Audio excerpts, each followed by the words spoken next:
এরপর মমিনুল ইসলাম রুবেল আপনি জানতে চেয়েছেন বাথরুমে উলঙ্গ হয়ে গোসল করা যাবে কি?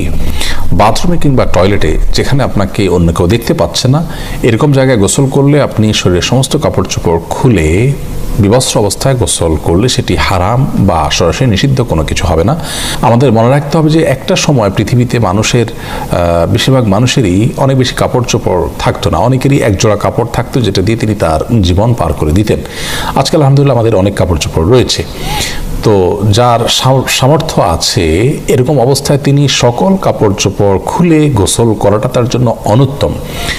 একজন সাহাবী নবী আকরাম সাল্লাল্লাহু আলাইহি সাল্লামকে এই ধরনের একটি প্রশ্ন করেছিলেন, তিনি তখন তার জবাবে বলেছিলেন যে লাল্লাহু আহাক্কু আন ইউস্তাহিয়া মিনহু, কেউ একাকী আছেন, নির্জনে আছেন, তাকে কেউই দেখছে না, এমত অবস্থায় তিনি সকল কাপড় চোপড় খুলে ফেলবেন। এ বিষয়টি অনুত্তম, কারণ আল্লাহ তাআলা তাকে দেখছেন, আল্লাহর প্রতি তার লাজ লজ্জা থাকা উচিত অন্তত। আর এটি নানান দিক থেকে আমাদের জন্য ক্ষতিকর বটে, মানুষের স্বাভাবিক লজ্জা এটাও কমে যায়। এই জন্য একান্ত প্রয়োজন না হলে বাথরুমে উলঙ্গ হয়ে গোসল না করাটা উত্তম।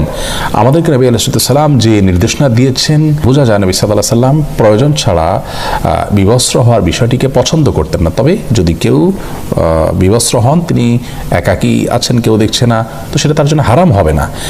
একটা হলো অনুত্তম আর একটা হারাম, দুই জিনিস, কিন্তু হারাম হবে না বিষয়ের কারণে, গুনাহ হবে না ওটার কারণে, কিন্তু অনুত্তম হলো একজন মুসলমান অনুত্তম কাজ থেকে বেঁচে থাকার চেষ্টা করবেন, কিন্তু প্রয়োজন হলে তিনি এটি করতে পারেন।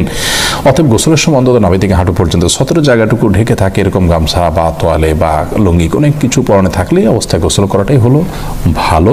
প্রয়োজন হলে উন্মুক্ত করতে পারবেন সেটিও।